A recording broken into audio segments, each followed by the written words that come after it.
Hello and welcome to Why Is This Happening with me, your host, Chris Hayes. You probably have seen footage of protests in the first 100 days of the Trump administration. I've played them on my program. Rachel Maddow has been doing an amazing job sort of collating different protest footage. And at one level, it's incredibly heartening to see lots of people out on the streets. I've gone to sort of in a reportorial capacity to go see some of these protests as well. There's a few of the Tesla takedown protests I've gone and checked out. And there's some data suggests that in terms of the volume of protests and the places they're happening, it's actually more widespread now than it was in Trump's first term. And that at the same time, it also feels like there's nowhere near as many people in the streets as I kind of feel like there would be or should be. It's particularly true when you look at some of the protests that have happened recently, for instance, in Hungary, where there's, I think hundreds of thousands, if not millions of people in the streets. So there's a kind of weird disconnect. At one level, there clearly is a vigorous protest movement in the United States that is growing. And you see it growing, I think, just in sort of anecdotally, and we can talk a little bit about the data. And at the same time, a weird disconnect between what to me feels like the scale of the aggression towards the democratic order and the amount of people that are responding by joining protests, particularly when you compare it to, say, 2020, where we had, millions of people quite literally in the streets. In fact, by some measures, the biggest civil rights protest nationally that had ever happened. And obviously there was the combination of the sort of intensity of that COVID period, the acuteness of the horrific footage of what had happened in Minneapolis to George Floyd. But just in terms of numbers sense, like, we don't have that same specific acute visual provocation and human provocation of this awful cold-blooded murder that we're witnessing. So that's part of it. But I've been wrestling with this question of, like, why aren't there more people in the streets? And what would it mean if there were 1 million? Like, is that the way to protect American democracy? Does it matter that those numbers are low, or does it matter that they grow? I've been sort of thinking through this, and one thing that maybe you've seen floating around the internet is this idea, it's kind of been memeified, that, like, if 3.5% of a population are in the streets, that's sufficient to block an authoritarian takeover. And I was like, I saw this, I've seen it a bunch of places. It's become almost one of these, like, if you get your 10,000 steps in sort of things on the internet. And I was like, what, is that real? What's the deal with that number? Where does it come from? Well, it is real. It comes from real research by a scholar who, along with a few collaborators, has been probably one of the most in-depth and sustained scholars studying exactly this question of civil resistance, nonviolent civil resistance in societies undergoing authoritarian backsliding, or even societies in open democratic societies, and how basically people using nonviolent civic protest work, when it succeeds, when it fails, under what conditions. And Erica Chenoweth is one of the authors of the piece that found that 3.5% number. They're a political scientist at Harvard University, and their work has been studying exactly these questions, both in the U.S. domestic context and some international comparative questions about basically protest and the power of protest, particularly to stop authoritarian backsliding. So I thought Erica Chenoweth would be a great guest for WithPod. So Erica, welcome to the program. Thank you so much. So glad to be here. Did I get your academic work broadly right? Yeah, so I would say that a lot of my work has focused, as you say, with collaborators, and solo work has focused on the question of how do people effectively struggle against authoritarianism or prevent democratic backsliding into authoritarianism using people power, and where has that worked? When it hasn't worked, why not? And that's been a kind of primary focus of my work. And, on the question of thresholds, how many people does it take?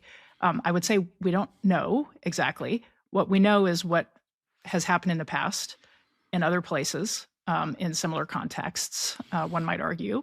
And at least from 1900 to 2006, we didn't know of any, or I don't know of any nonviolent mass movements for democracy that failed after achieving 3.5% active participation in a peak moment of that movement's cycle. But there are some important caveats, as you would expect. The first is that we can't be sure that we're always observing the full range of both participants and especially sympathizers. So 3.5% sounds like a low number. It's a massive number in absolute terms, right? And it usually suggests that there is a much broader range of support for the movement than just people actively participating in that movement. What does that mean? It means that this is at a peak of a movement that has been building over the years, building, organizing, engaged in lots of other low-level tactics, protests, non-cooperation, everyday forms of resistance, staying relatively under the radar to build that level of capacity to where there is some big breakthrough moment that you see those really spectacular numbers of people participating. So it's a descriptive number, I would say, but not necessarily a prescriptive number for what we might expect.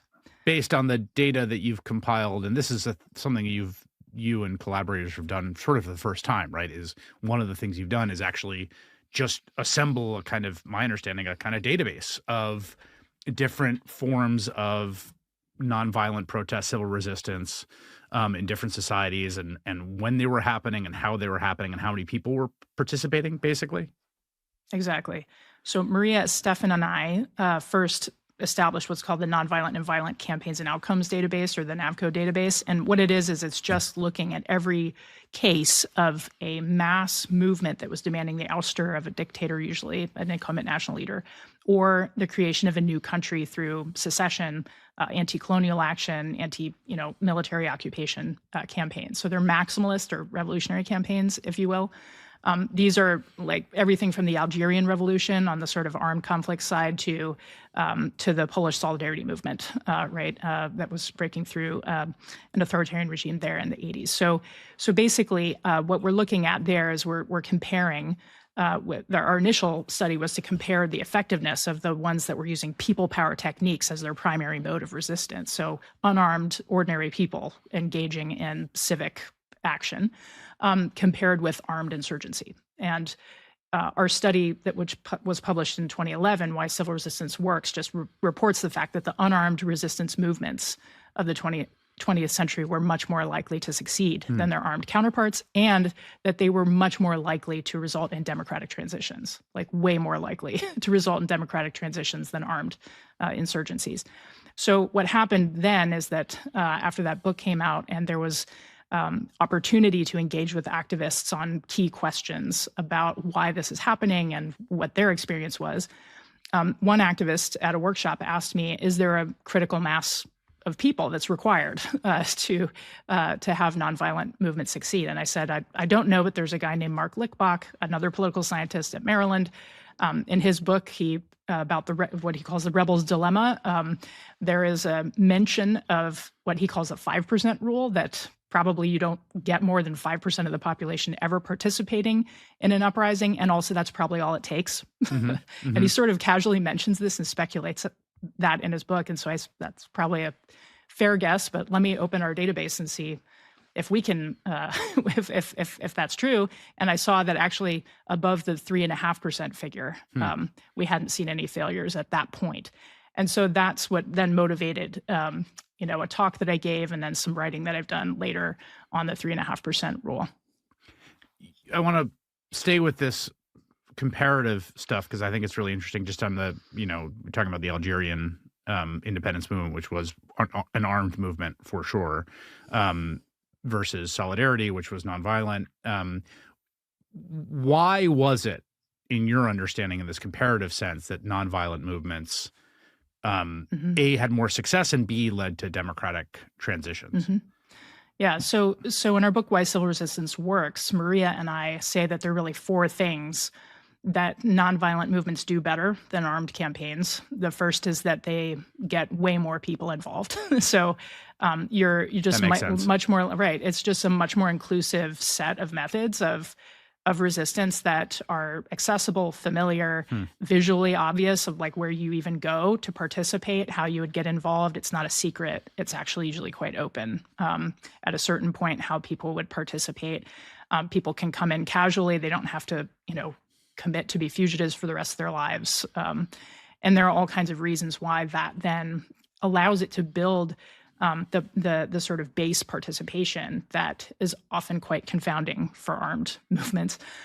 The second piece is that because of that very large participation, which is usually inclusive of lots of people from all walks of life, that activates political, social, and economic networks that leverage into power, right? So the more people you have, the more networks you can tap into to start breaking apart the opponent's pillars of support, whether that's the economic and business community, whether that's security forces, whether it's state media, cultural and religious authorities, civil servants, et cetera. Everybody's related to somebody at some point in society. And so that starts to activate those networks. And you'll see in dramatic cases like the Serbian Otpor movement that helped to bring down Milosevic. It's often described how at a key point in Belgrade, when hundreds of thousands of Serbs went to demand that Milosevic leave office after a stolen election, the police did receive an order to fire on the demonstrators and ignored it. And a bunch of journalists and academics went in to interview them and find out what happened. And they would say things like, "I thought I saw my kids in the crowd," right? So that's what happens when you get very large and diverse numbers of people participating, is that you can't disconnect those relationships with the state, right? And that starts to break down those pillars of support. So these contexts we're giving him, the Milosevic is interesting because it was ostensibly a democracy at that point, and he tried to steal an election. In the case of Poland, obviously, you're dealing with a state that was under both sort of domestic Communist Party, one-party rule, and also, Soviet influence. In the case of South Africa, you have a at first armed and then nonviolent movement to displace the apartheid system. None of those feel like perfect analogies to what we're going through, obviously. How do you think about what we're experiencing now in the context of that kind of broad spectrum of different civil resistance movements you've studied? Yeah. So you're right to say that every case is different, and the United States has had its own experience with authoritarianism. Absolutely, yeah. Right? And so usually the best reference point for what a country is going through is its own past. Yeah. So Jim Crow is the obvious example of where we had like sub-state is what you would call it, like subnational levels of authoritarianism. And before that, in different periods, we had authoritarianism for that was much more nationwide, and we also had authoritarianism for different groups and things like that. So this is not like unfamiliar territory for the United States. What I would say is that the way I describe the moment we're in is in a backsliding episode. And I think that there are a lot of other political scientists out there who study democracy and authoritarianism who agree with that. There is a lot of debate about how acute the episode is and how far down it might go. I think the conventional understanding is that, that the likeliest scenario is that the U.S. winds up in some kind of competitive authoritarianism system, which is what Steve Levitsky and Lucan Way would call it. And that just basically means that all the trappings of democracy are there. There's still a constitution, there's still elections, there are nominal freedoms on the books and things like that, but they're sort of arbitrarily enforced and protected. And the opposition is so effectively bullied off the playing field, is their analogy, that basically it's very difficult for them to compete in elections. It's very difficult for people to speak out and oppose what's going on. And it just, it becomes more costly to be part of the opposition. And the costs start to degrade the willingness of people to actually compete, right? So that's what people say is sort of the likeliest endpoint to where we might end up. I don't know what the likelihood is of getting there, and actually that state consolidating. But I do know that in such situations, the problem is that the institutions themselves are often so compromised or sidelined that they can't themselves provide the protection for democracy. And in their book that they wrote about 8 years ago, Steph Haggard and Bob Kaufman argue that in cases of near misses, that is, countries that were sliding and then reversed course, the reason they did so is because of strong civil society mobilization, right? So the fact that people basically were able to form some kind of united umbrella of civic institutions, grassroots groups, and they were able to push back in every domain of society against intrusions by authoritarian aspirants. Yeah, so the idea that I've read some of your work on this, which seems pretty crucial to me. There's sort of, you're never, even a mass movement, right, is not a majority of people in the streets. It's some kind of vanguard, but a very large one, not like, the sort of much smaller cadres of, say, an armed cells, which are, for a whole bunch of reasons, very small. Mm-hmm. So even a mass movement, hundreds of thousands or millions of people participating, it's still a small percentage of the population, but it can be effective in A, representing larger mass opinion, and B, crucially, there are pillars of power that are not the regime.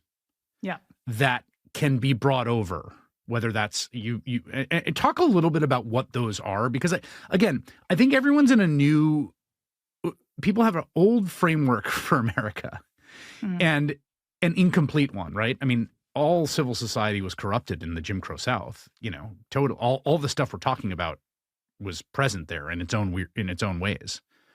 Universities weren't like, sure, come have a black professor come lecture in an integrated classroom at Ole Miss. Like, that wasn't happening, right? So civil society was co-opted as part of the authoritarian regime down there. That's not totally alien to our history. And yet at the same time, I think we do take an open society for granted. We take civil society for granted, so much so that we don't think about what it is. And I do think it's worth talking about what it is, because I think once you talk about what it is so clear how much that is the target of what the first 100 days of the Trump administration has been. Yeah. Okay. Good question. What is civil society? A lot of times it's the sort of institutions of learning, of culture, of, the sort of associational life of a country. So it could be everything from nonprofit sector to, religious institutions, to the sort of business community and networks of business, like chambers of commerce and professional associations, things like that. So it's really everything that isn't the state as a formal organization, but as a way that people organize themselves in associational life to try to make the democracy thrive, right? And educational institutions are part of that for sure. And I think the business community is really important in most cases. Like where it decides to put its lot is often very decisive. I mean, you brought up South Africa. What's really interesting there is that, unlike the case of Serbia, it was not going to be the case that that Black activists organizing out of the townships, strikes, boycotts, stayaways, marches, were going to be able to get the police to defect, right? That was just not an option. It wasn't part of the strategic landscape of possibility there. And so the methods reflected that. They weren't about actively confronting security forces. They were about putting huge amounts of pressure on the business community. And so that was through the withholding of buying. The anti-apartheid movement had multiple campaigns that were just fully economic non-cooperation, no buying, no working, and then building the types of networks that were necessary to sustain the community in periods of deprivation over the long term because of that. And then at the same time, there was a huge international campaign of pressure, right? So that's multinationals divesting and sanctions that were coming from other countries and international institutions. So in the end, it was the business community that went to the National Party and said, you have to elevate a reformer here to do business with the ANC. Like, we have no choice. There's no way out of this. And that pressure is what resulted in the shift, the balance of power shift there. So I think that's very instructive, because I think so many people have learned this thing, including autocrats, by the way, that you don't want your security forces to defect. So those aren't the only pillars, right? There are lots of other pillars, and the business and economic community are probably one of the most decisive. Yeah, it's interesting, because when I think of civil society, I don't think of the Chamber of Commerce. In my own way of thinking of it, it's like the state, and then there's the business world, and then civil society is kind of everything else, from PTAs to churches to universities to museums to arts organizations to everything. But all those don't have as much power as the business community. And so it's probably important to think about the business community as probably one of the key fulcrums of power after the state. Yeah, I think that's right. I think that they're one of the pillars, right? So, and there are other pillars, and in some societies it may be that state media is the most important one. That without being able to fray a little bit the loyalty of state media, that it's going to be very challenging, no matter who what the business community says. And that it's too easy to intimidate and co-opt the business community in some places because it's so far down, right? So I think there's lots of varieties of this, and I think the key insight from a lot of scholars of civil resistance is just that there's no such thing as a monolithic entity against whom a movement would resist. So there's always going to be the need to replenish loyalties, the need to make sure that the people who have to go along in order for the autocrat to get their way are going to continue to go along, and that just creates infinite opportunities for them to second guess whether that's in their own personal interest to do that. And the reason why so many movements have won is because they've made a pretty good argument that it was not in their personal interest to continue, whether it's because they saw their kids in the crowd or because they realized there was no possibility for economic prosperity in this country that they wanted to live in, and there was a path out of it, if they took a different direction. Those are the types of points of pressure that successful movements create. And so I think that gets a little bit back to your own kind of question at the outset, which is, does protest matter? Well, it really matters if it builds pressure, and if it builds base, and if the mass that's assembled from that translates into real pressure. How much does mass opinion matter? This is something I've been really wrestling with. And I'll give a quick gloss on this. Like, Orban has won a series of elections. Steve Levitsky, who you referenced before, I think has a great way of thinking about this competitive authoritarianism, which is like elections that are free but not fair. Like, they're not stuffing ballot boxes. They're not doing even what Erdogan did, which is arresting the opposition leader, but they're not fair elections because of how the system's been essentially rigged to make it very, very difficult to be the opposition. So, but in the case of Orban, like, he's popular to the best that we can measure public opinion there. Like, he has been a popular figure. Narendra Modi in India, to the best that we can measure public opinion, is quite popular. Bukele in El Salvador, again, to the best, not all this stuff is imprecise, but to the best we can measure, is fairly popular. Trump is not popular to the best we can measure. And I think that matters, but I can't tell if I'm just desperately clinging to some life raft of hope. It seems to me to matter, but I wonder, as someone who studies this, whether you think it matters. Yeah. So what's interesting about our country and our country's institutions is something that Steve Levitsky and Dan Ziblatt wrote in their more recent book, The Tyranny of the Minority, which is that we have institutions that are minoritarian institutions. Yep. In other words, explicitly. Right. And so, the implication of that is that,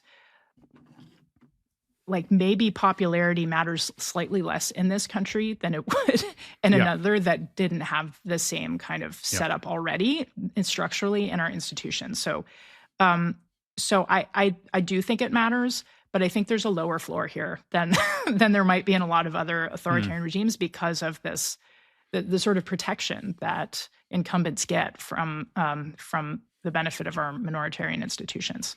That's interesting. Meaning just that, the way that I see this, which really manifests, is the Republican Party's gotten very comfortable at sort of at 40% approval. Yeah, that's it. But 80 to 90% approval among Republicans. The biggest threat is primaries.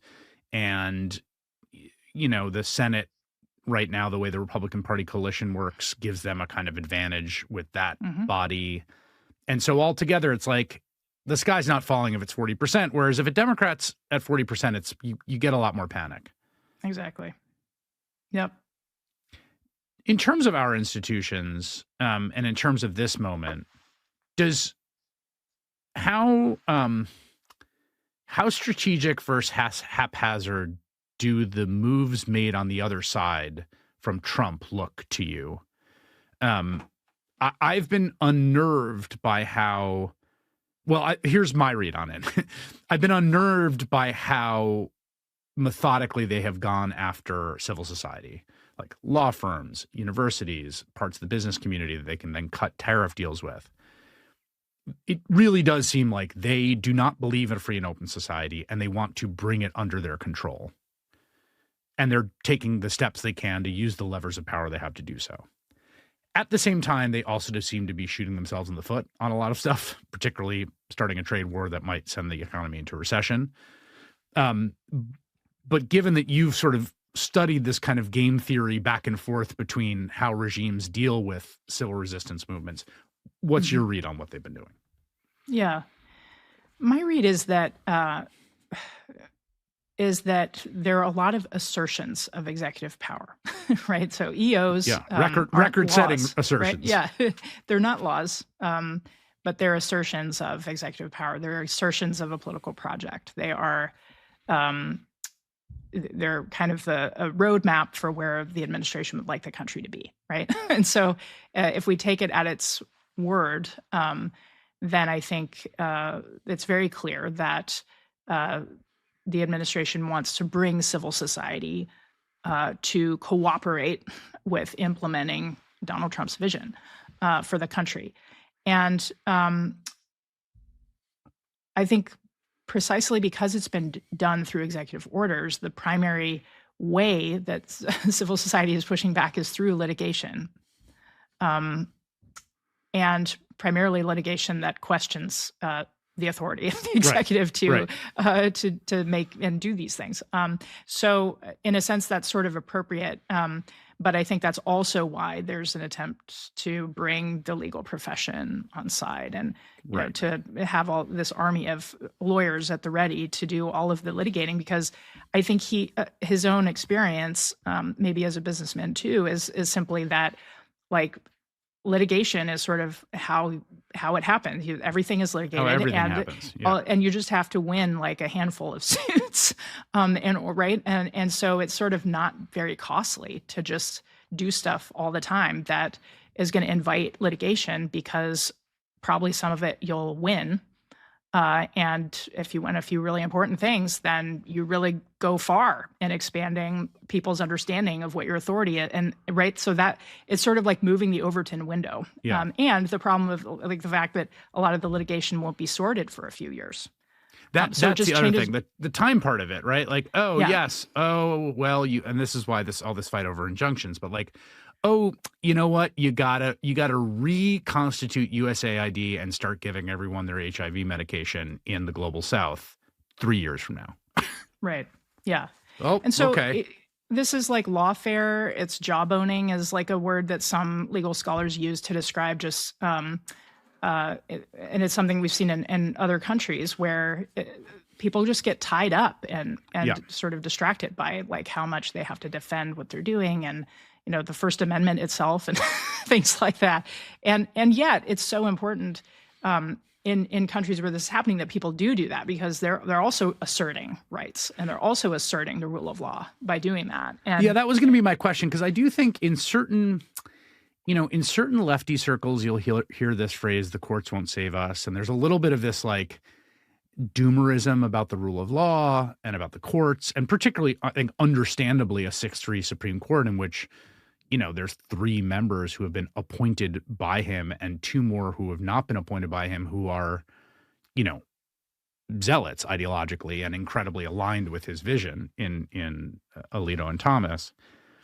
And so it's interesting for me to hear you say, no, actually, the civil litigation is part of, I guess what I'm hearing you say is institutions using civil litigation, whether that's Jenner and Block, the law firm, or universities like Harvard or others that are going to sue, are examples of people power in a different channel, essentially. Yeah, and there are 2 really direct impacts that litigation can have. The first is that it enters into the public record documentation of the facts. Yeah. And that kind of thing is just so important Yeah. in a world in which that people are trying to figure out what is true. Having suit filed establishes facts, and that's really important.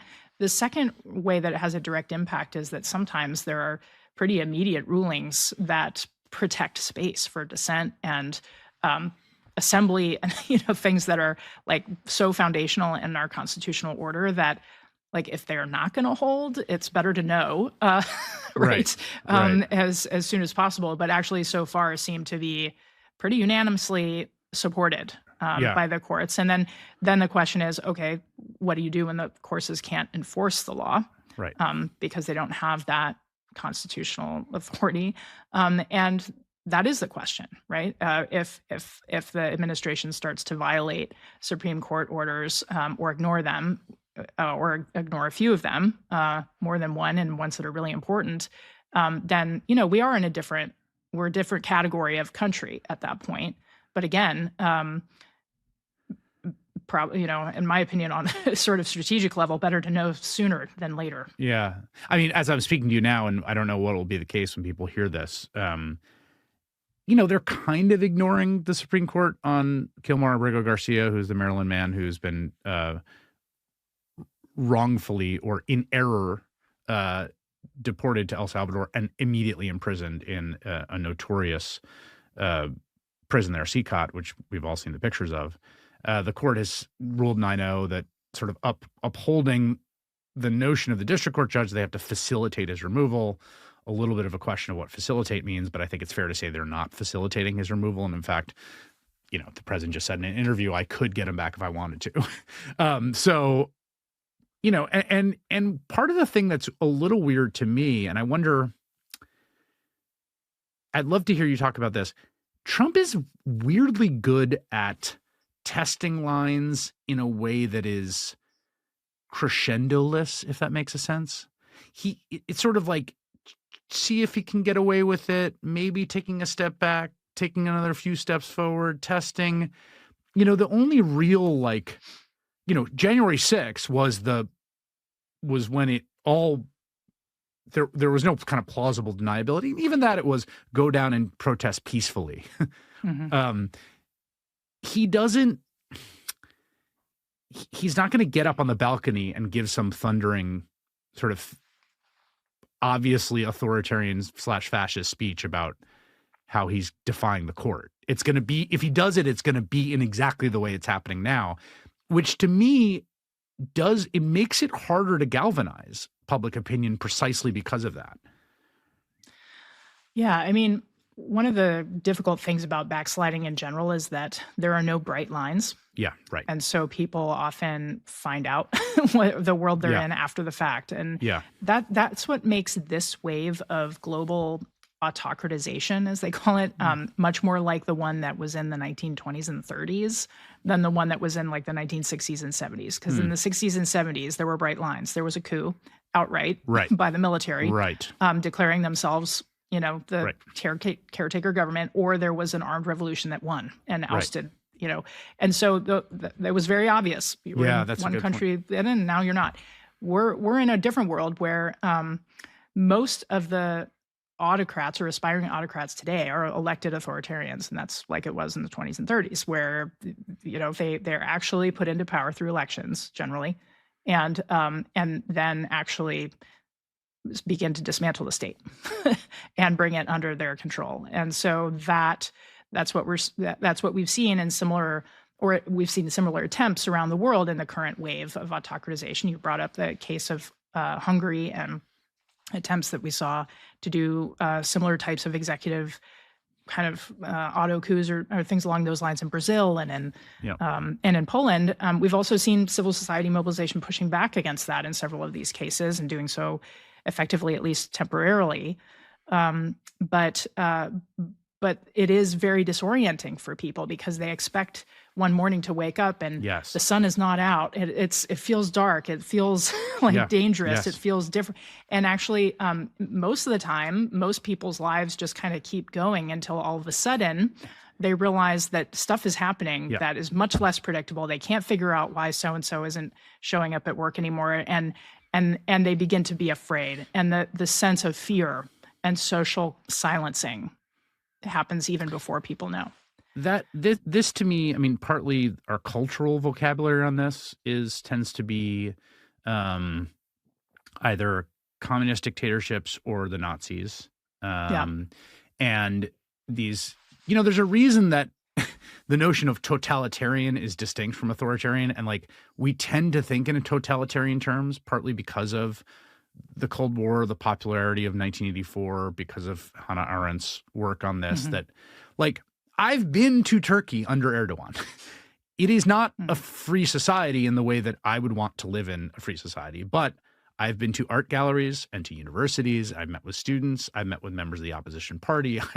I wasn't being followed by a minder. It felt not that different from other places. So that almost tactile feel that people have this image in their head of like, one day to the next, that's not there, I do think is like a huge part of the difficulty of communicating to me the scope of what their ambition is in terms of how much they want to undo the constitutional democratic order. I think Masha Gessen has written some really useful things about this lately, which is just about that sometimes it is a subjective thing. The people who are the most vulnerable can tell you about it the soonest. Right. So the people who are like the ones named in the executive orders as being out of line or, being criminal or whatever can tell you the soonest whether it feels like an authoritarian context or not. And people ought to listen to them because in a democracy, nobody feels like they live in an authoritarian regime. Right. That's well said. Right. That's really well said. How you use this term non-cooperation, which is something that runs through your work and the work of other people who work on civil resistance. What does that mean? Unpack that concept a bit. Yeah. So non-cooperation is part of the kind of tactical toolkit that Gandhi brought to bear on the Quit India campaign. And he had actual whole campaigns of what were called the non-cooperation campaigns. And what, in his context, it was about was not going along with unjust laws at all. So, for example, the Salt March in, I think, 1930 was an attempt to go and break the British monopoly on salt and the exports of salt from India without people living there being able to consume it themselves.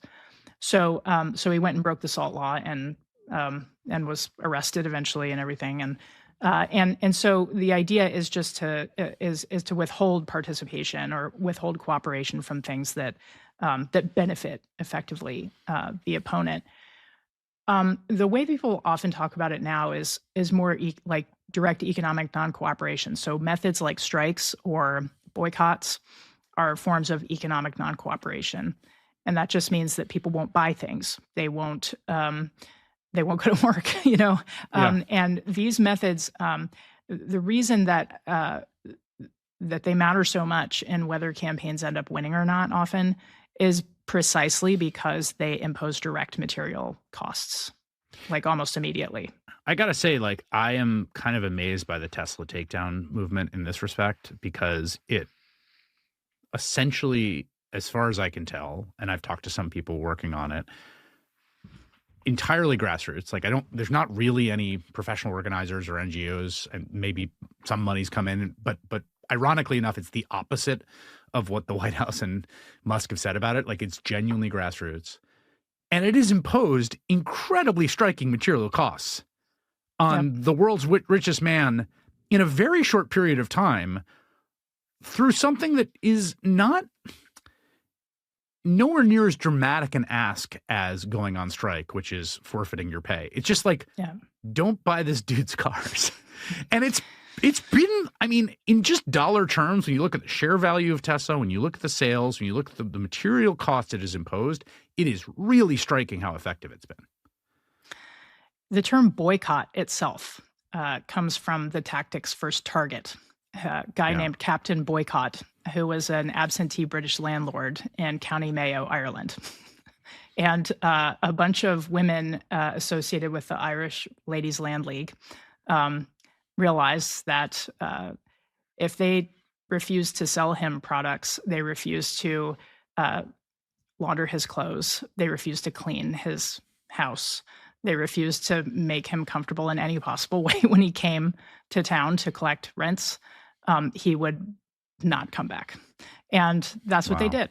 And the term boycott caught on from there. He was so ostracized from the society, he never returned. And so that is the sort of origin of the technique, is to basically... Like one really like malevolent rich dude is literally the origin of the term. That is correct. So non-cooperation can, when it imposes material costs, obviously can have a real effect. Litigation can have an effect. What is the actual power of people in the streets? Yeah. What is it? What is it doing? I mean, why does it work when it works? Yeah. At so many levels it operates. So at the personal individual level, a lot of people first recognize their agency and the sort of collective power of showing up and doing something for the first time when they attend a protest. And scholars have talked about the sort of educative potential of just even one person showing at a protest and seeing that others care about the same issue. They're committed to it, like a person isn't alone, about their concerns. And maybe it's fun, maybe it's interesting, maybe it's novel, and you learn something from it. You learn new ways of articulating the demands that meet where you're at. And so there are actual findings from research in India by Christian Davenport that shows that when people participated in protests against untouchability, that they were much more likely to see untouchability and discrimination toward Dalits later. So in other words, they learned from being at the protests with their feet to look for it, and they could see it more often. So that's just like on the very micro level. And then, at the macro level, there's all kinds of impacts. I mean, we have lots of political science scholarship that shows the impacts of participation in protests on electoral outcomes. It affected the 2010 midterm elections when the Tea Party kind of insurgents took over the GOP. That was like directly tied to how many people turned out at the 2009 April 15th Tea Party protests. There's research showing a very similar dynamic on the other side with the 2018 Blue Wave being directly tied to the number of people turning out at women's marches in 2017. And then, you mentioned 2020, the summer of 2020, and the number of protests and people participating in protests that summer, unprecedented in this country. And a paper came out 2 weeks ago showing the direct impacts that had on vote share in the 2020 presidential election. So, even the electoral impacts are massive. And in this country, even having 1 or 2% of a vote share change in election, calls the whole game, right, in competitive elections. So that matters there. And then, it matters in articulating kind of new ideas, things that need to be on the agenda that people aren't paying attention to. It provides opportunities for people to even have arguments and debates about what we should be doing. Yeah. And forcing our elected officials to be part of that conversation and be accountable to their constituents between elections. So I just think there are so many documented reasons why protest is really important. It's just that in the context of a backsliding episode, in the context of authoritarianism, protest alone, that is like street demos alone, in the absence of other things like non-cooperation and the ability to elicit defections and these sorts of things, and a plan for when repression escalates, the movement doesn't get thrown off course, those things are also really crucial capacities. And street demonstrations rarely can do the trick by themselves. You just said a plan for when repression escalates, and let's talk a little bit about that. There's some work, Omar Wasso, who's a scholar who also studies civil resistance in the context of the civil rights movement, has some great work about just how powerful, backlash to police repression and violence towards civil rights protesters was. And he does some amazing work kind of measuring this empirically. If you read the great book, The Race Beat, which is about sort of northern New York Times, northern newspaper reporters reporting on civil rights movement, one of the things that comes through is just how incredibly focused King and civil rights leaders at that time were on media representations of the movement and eliciting sympathy from particularly northern white audiences towards protesters because they were getting their brains bashed in. I mean, it was they understood exactly what was happening. How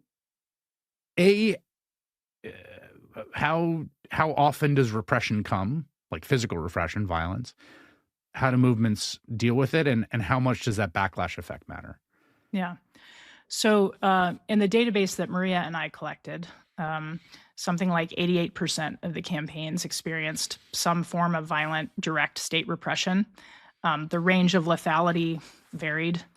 And an update to that database that I published a couple years ago with Christopher Shea, we found that, just as sort of a point of fact, that the average nonviolent campaign, so one that stuck to a people power path,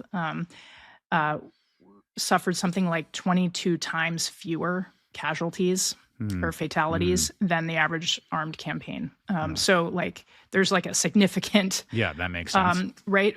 But not zero fatalities. Right. So, but just way fewer. Yep. And part of it is exactly because of this backfire effect, that there's almost like a higher probability, not a guarantee, but a higher probability that people will see the violence toward unarmed people who are very disciplined as unjust and disproportionate and worthy of, condemnation.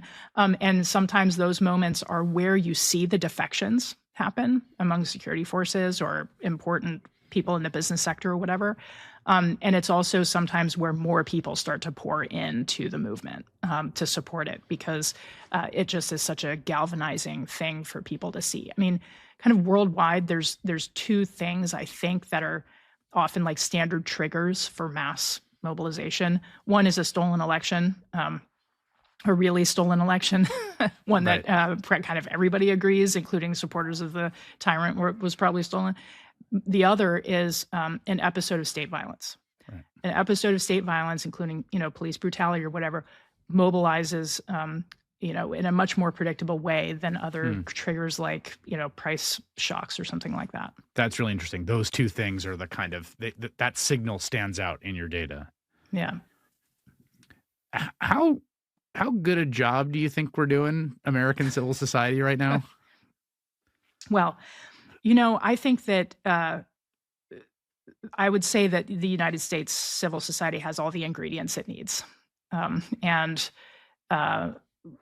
Zoe Marks and I wrote a paper a couple of years ago just saying that if there was some kind of major backsliding episode, it would be very useful to think about what other countries have done in that context, and trying to think about bringing civil society together and into some kind of united pro-democracy alliance or network of some kind, so that there was some coordination. But that, even in the recent past, even during the first Trump administration, American civil society was quite awakened, and and there was a very high level of coordination. There's a lot of real talent and experience in the country, and I think that the country has all the ingredients it needs. My mentor, one of my mentors, is the Reverend James Lawson, who passed away a couple years ago. Was sort of a towering figure in the Nashville campaign of the civil rights movement, and at some point he said to me that when they were planning their actions during the early days of the civil rights movement, he said, we had Gandhi's autobiography in the Bible. And do you have training manuals, and you have all the research, and you have everything to know, like you've got everything you need. So, that's encouraging too. And I sort of often hear him in my head with the sort of implication that we have everything we need. You said coordination, which strikes me as a really key word here. I mean, watching the development of first Trump issuing these just facially unconstitutional, like ludicrously authoritarian executive orders directed at a specific law firm because of who they hired, right? Because of who they work for. It's like squarely First Amendment protected freedom of association. And seeing it work and watching law firm after law firm kind of cut deals with him, and then seeing the people who wouldn't, roll over, and then watching some of those firms start to coordinate and amicus briefs, watching the same thing with universities, with Columbia, and then watching Harvard's response, and then watching now a sort of mutual aid pact coming together. I mean, this coordination element seems to me just obviously essential. And what's key is that it happened at the level of these pillars where there's already huge repositories of social capital and political power. I think that's right. That's absolutely right. And I think we have, you might call that grass tops coordination. And then there's also grassroots coordination that's really important too, because this type of work is the effects of these things are going to be felt where people live and work and are trying to be together as families. And so, I think that it's just sort of an interesting moment in American history to see people actually really trying to ask these questions and find the right reference points, both for themselves and both for this country and with regard to comparisons elsewhere to figure out how best to respond to this moment. And you could make the argument that the response is quite slow, but it still is the first 100 days of the administration. Right, yeah, that's true. And I think actually that people have been trying to figure out exactly what kind of and groups and institutions have been trying to figure out exactly what kind of situation they are in. And like you say, pulling together and learning from others is a really good way to get to that answer quickly and then find appropriate responses that will actually amplify and magnify the power of everyone at once. One of the things that comes through in a lot of the chronicles of the civil rights movement, which I think is, the most successful American example of nonviolent, non-cooperation civil resistance, probably one of the most successful in the history of the world, like I was saying, was this focus on the media and mass opinion, and particularly this kind of Archimedean leverage of the big network nightly news, right? Like the dogs being unleashed at children, or the water hoses, and then that gets broadcast, and it gets broadcast to 80 million people. And 80 million people all see the same images. And we just live in a totally different information environment now. And that's true it's true in Hungary, it's true in Turkey, in those places that are much further down the road. Huge amounts of the information environment have just been co-opted and brought alongside to essentially reflect state media, even if they're not state media. We're watching tons of attempts to do that in real time, from the right-wing influencers brought into the briefing room to attempts to threaten and bully media outlets. How much does that information environment matter? And how much does it connect to what my understanding is that some of your work recently has been about the sort of a little bit of the decline in the success of some of these movements in the last decade. And you see this in Hungary and Turkey, where there really are popular movements. I mean, Turkey has had huge protests that are having a harder and harder time dislodging authoritarians. How much is that the changing information environment part of the story here? Yeah, no, it's a huge part of the story. I mean, Satyagraha, one of the meanings is truth force. And, you know, Gandhi called his autobiography My Experiments with Truth. And Václav Havel talked about the irresistibility of the truth as something that, you know, could help bind together people who could, you know, wanted to be free in spirit because they were seeking the truth. And so, like, you know, the sort of authoritarian adaptation to that and our digital information kind of world is just to co-opt and effectively trash the information space, right? So dominating the information ecosystem, whether it's through social media or traditional media,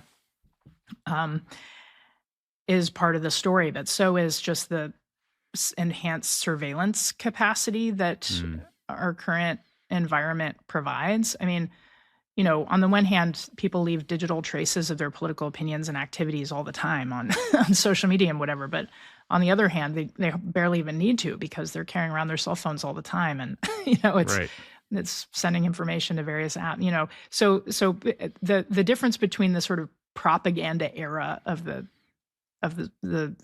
20th century authoritarian regimes and what we're in now is that people actually just volunteer their information much more than they did at that time. You could sort of just go under the radar and just not listen to the news, not participate in a lot of political talk or whatever now, but you weren't really volunteering your movements and stuff, right? And so that's just a different beast altogether. There are also governments that are very good at just manipulating the availability of the internet at all. So like in Myanmar after the coup, there was this big civil disobedience movement that rose up and that was gathering a lot of momentum early. And the government crackdowns were extremely intense and violent and very brutal towards some of the key kind of emergent leaders, shall we say. And so what they did was shut down the internet when they would do raids and things like that, and then they would turn it on so that there was an announcement of what had happened to some of the people, and that was just terrible, awful, torturous stuff. And then they would shut it down again so that people would be terrorized but not able to use the internet to coordinate a response. Wow. So like there's a very sophisticated understanding about manipulating that information environment to demoralize and demobilize people, and maybe a less capacity on the part of movements to adapt to that. Now, it's adaptable, but it requires a lot of awareness and strategic forethought and some capacities for building new media and new narratives and things like that can break through. And so it's tougher terrain. There's no doubt about it. Are you, I mean, I'm sort of impressed by how analytical and dispassionate you are about all this. I try to be too. I mean, people are always like, oh, what's your job like? And I try to be to a certain extent just because I'll get filled with, I'll overrun my, somatic system if I don't. But, like, where are you right now about how we're going to come out of this?